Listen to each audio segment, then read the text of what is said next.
ஓம் சாய்ராம். என் அன்பு செல்லமே, என் அழகான தங்கமே, கவலைக்கு மேல் கவலை, கண்ணீருக்கு மேல் கண்ணீர், வேதனைக்கு மேல் வேதனை, இப்படி எல்லா விஷயமும் உனக்கு எதிராகவே இருக்கிறது. நீ என்னிடம் சொல்லும் விஷயங்கள் ஒன்றுதான். எனக்கு ரொம்ப வலிகள் தாங்க முடியவில்லை. என்னுடைய வலிகள் வேதனைகளையும் எனக்குள் இருந்து பாருங்கள். என் பக்கத்தில் நின்று பாருங்கள். எனக்கு பணமும் எவ்வளவு தேவைப்படுகிறது, என்னுடைய வாழ்க்கையில் ஒவ்வொரு விஷயமும் எவ்வளவு தேவைப்படுகிறது என்பதை என் கூடவே இருந்து பாருங்கள். உங்களுக்கு புரிகிறதா இல்லையா என்பதை கூட எனக்கு தெரியவில்லை. என்னுடைய வாழ்க்கையில் ஒவ்வொன்றுமே ஒவ்வொரு விதமாக இருக்கிறது. என்னை நீங்கள் புரிந்து கொள்ளுங்கள் என்றுதான். உன்னை எப்படிமா புரிந்து கொள்ளாமல் இருப்பேன்? உன்னை நான் புரிந்து கொள்வேன். ஒவ்வொரு நிமிஷமும் ஒவ்வொரு நொடியும் உன்னை நான் புரிந்து கொண்டு உனக்கு தேவையான அனைத்தையும் செய்து கொடுப்பேன். ஏராளமான ஏராளமான விஷயங்கள், ஏராளமான உன்னுடைய வாழ்க்கையில் இருக்கும் அனைத்து விஷயத்தையும் நானோ அறிகிறேன். இன்று வேண்டுமானால் உன்னுடைய வாழ்க்கையில் சில விஷயத்தில் நீ கவலைப்படலாம். ஆனால் கூடிய சீக்கிரத்தில் வாழ்க்கையில் எல்லாமும் எல்லா பொழுதிலேயும் உனக்கு நல்லபடியாக ஒவ்வொன்றும் நடத்தி கொடுத்து கொண்டேதான் இருப்பேன். சில பேருக்கு தெய்வம் நல்லது செய்கிறதா செய்யவில்லையா என்பதே தெரியாது. ஆனால் நான் மட்டும் ஒரே ஒரு விஷயத்தை சொல்வேன். அது என்னவென்றால், தெய்வத்தை எவன் ஒருவன் நம்புகிறானோ அவன் நிச்சயமாகவே அடுத்தடுத்த கட்டத்திற்குள் நகருவான். அது அவனுக்கே தெரியாத மாதிரி நகருவான். அவன் வெற்றி அடைந்த பிறகு அவனே அவனுடைய வாழ்க்கையை திரும்பி பார்க்கும் பொழுது அத்தனை விஷயமும் தெரிய ஆரம்பிக்கும் என்பதை. இன்றும் சரி என்றும் சரி, தொடர் முயற்சியால் வாழ்க்கை என்பது ஒரு வெற்றியை பார்ப்பதுதான். எப்பொழுதுமே வெற்றி அடைய வேண்டும் என்று நினைப்பவன் அழகாக தூங்கிக் கொண்டு அழகாக ஒரு முயற்சியும் இல்லாமல் இருப்பவன் அல்ல. காலம் முழுவதும் போராடி கொண்டே இருப்பவன் தான். அதே மாதிரி தான் நானும் உனக்கு சொல்கிறேன். போராடு. நீ போராடுவதினால் ஒரு விஷயம் உனக்கு மாறுகிறது என்றால் போராடு. அதனால் எந்த தவறுமே அல்ல, தவறே கிடையாது. ஒரு விஷயம் உன்னுடைய வாழ்க்கையில் நடக்கும் என்று உனக்கு தெரிந்தால் போராடு. நீ போராட போராட போராட உன் வாழ்க்கையில் ஒரு இனிப்பான ஒரு உலகத்தை பார்ப்பாய். அந்த உலகத்தை உன் கூட இருப்பவனால் கூட பார்த்திருக்க முடியாது. புரிந்ததா?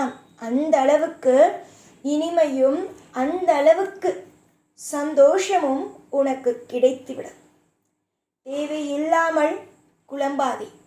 தேவையில்லாமல் வாழ்க்கையில் எதையும் நினைத்து நினைத்து நினைத்து வருத்தப்படாது. எத்தனையோ விஷயங்களை எல்லாம் பார்த்துவிட்டோம். இப்பொழுது நடப்பது ஒன்றும் என்ன உன் வாழ்வில் பெரிய விஷயமா? எல்லா விஷயத்தையும் பார்த்துவிட்டோம். இதுவெல்லாம் வெறும் சாதாரணமா? அதுதான் உண்மை. சாதாரணமான விஷயத்தை எல்லாம் நினைத்து கவலைப்படாது. இதுவும் கடந்து போய் உன் வாழ்க்கையில் வெளிச்சங்கள் என்ற ஒன்று வரும். அந்த வெளிச்சங்கள் என்ற ஒன்று மிக மிக மிக பக்கத்தில் இருப்பதினால் சீக்கிரமாக உன்னை வந்து அடையும். நான் உனக்கு தாய்க்கு தாயாகவும் தந்தைக்கு தந்தையாகவும் நின்று உன்னை அரவணைத்து உன்னை நல்லபடியாக வாழ வைப்பேன் என்பதை இந்த இடத்தில் நான் தீர்மானமாக சொல்லிக்கொள்கிறேன், சத்தியமாக சொல்லிக்கொள்கிறேன். எனக்கு எல்லாரையும் பிடிக்குமா என்று கேட்டால் அது மிகப்பெரிய ஒரு கேள்விக்குறி. எனக்கு உண்மையாகவும் நேர்மையாகவும் ஒரு விஷயத்தை செய்கிறார்கள் என்றால் அதில் எந்த ஒரு விஷயத்தையும் நினைக்காமல் எப்பொழுதும் நேர்மையாக இருப்பவர்களை பிடிக்கும். அப்படித்தான் நீ உன்னுடைய வாழ்க்கையில் எல்லாரையும் நீ அனுசரித்து வாழ்க்கையில் எல்லா விஷயத்திலேயும் பொறுத்து பொறுத்து பொறுத்து வாழ்க்கையை நீ வாழ்ந்து கொண்டு இருக்கிறாய். இப்படி நீ வாழ்கிறாய் அல்லவா, இதற்கெல்லாம் நிச்சயமாக நல்லதொரு தீர்வு கிடைக்கும். உன் பக்கம் தெய்வம் உள்ளது, பெரிய பெரிய ஆட்களெல்லாம் அல்ல. உன் பக்கத்தில் பணம் இருப்பவர்களும் பதவியில் இருப்பவர்களும் இல்லை மற்றவர்களும் யாரும் அல்ல. உன் பக்கத்தில் தெய்வம் இருக்கிறது. தெய்வம் உனக்கான வழிகள், உனக்கான ஒரு நல்ல வழிகளை காமிக்கும். அந்த நல்ல வழிகளும் உன்னை நிச்சயமாகவே அடுத்தடுத்த கட்டத்திற்கு அழைத்து செல்லும் என்பதுதான் உண்மை. நிறைய பேர் சொல்லலாம், இது என்ன வாழ்க்கையா, இந்த வாழ்க்கையில் எல்லாம் மாறுமா, இதற்குத்தான் நீ ஆசைப்பட்டாயா, தெரிந்தே போய் இந்த இடத்தில் மாட்டிவிட்டாயே என்று 1000 விதமான கேள்விகள், கிண்டல்கள், அத்தனை விஷயத்தையும் உன் மீது திணித்தாலும் நீ நிதானமாக இரு. எதுவுமே உன் வாழ்க்கையில் தவறாகவே நடக்காமல் எல்லாமும் உன்னுடைய வாழ்க்கையில் சிறப்பாகவே அமைத்து தர நான் முடிவெடுத்து விட்டேன். எல்லா விஷயத்தையும் செய்ய நான் இருக்கிறேன்.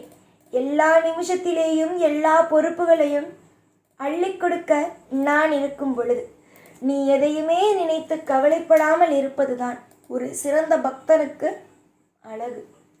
சிறந்த பக்தன் என்ன தெரியுமா செய்வான்? சாய் இருக்கிறார், பார்த்து கொள்வார், நம்முடைய தெய்வம் இருக்கிறது, பார்த்து கொள்ளும் என்ற ஒரு நிலையில் இருப்பான். அதை தான் நான் உனக்கு சொல்கிறேன். நமக்கான தெய்வம் இருக்கு. நம்முடைய வாழ்க்கையில ஒவ்வொரு விஷயத்தையும் அள்ளி கொடுக்க நம்ம தெய்வம் இருக்கு அப்படின்னு நீ நம்பினா நீ ஜெயிச்சிருவ. அப்படி நீ நம்பலைன்னா வாழ்க்கையில் யாருமே இல்லை, யாருமே இல்லை, யாருமே இல்லைன்னு எப்பயுமே சோர்ந்து போய் நிற்ப. வெளியில் இருக்கிறவங்க கைத்தட்டி சிரிப்பாங்க. உனக்கு மனித துணை இல்லை என்றாலும் தெய்வத்துணை பலமாக இருப்பதினால் உனக்கு தெய்வமாகிய நாங்கள் இருக்கிறோம் என்ற நம்பிக்கையில் ஓடுங்கள். நீங்கள் ஓடு ஓடு உங்களுக்கு நான் இருக்கிறேன், நான் இருக்கிறேன், நான் இருக்கிறேன் என்ற நம்பிக்கையும் வரும். அடுத்தடுத்த கட்டத்திற்கு உங்களால் முன்னுக்கு வந்து உங்களுடைய வாழ்க்கையை நீங்கள் சீரும் சிறப்புமாக கொண்டு செல்லவும் உங்களால் முடியும். நம்பிக்கை வைத்துப்பார். உன்னுடைய வாழ்க்கையில் ஒவ்வொரு கட்டத்திலேயும் நம்பிக்கை வைத்துப்பார். எவ்வளவு விஷயம் மாறுகிறது என்று நம்பிக்கை இருந்தால்தான் ஒரு தெய்வம் உனக்கு என்னென்ன செய்கிறது என்பதை உன்னால் புரிந்து கொள்ள முடியும். தெய்வத்தின் மீது நம்பிக்கையோடு இருங்கள், நல்லதே நடக்கும். எப்பொழுதும் எல்லா நாளும் உன் கூடவே இருந்து வழிநடத்துவேன். இந்த சாய்நான். ஓம் சாய்ராம்.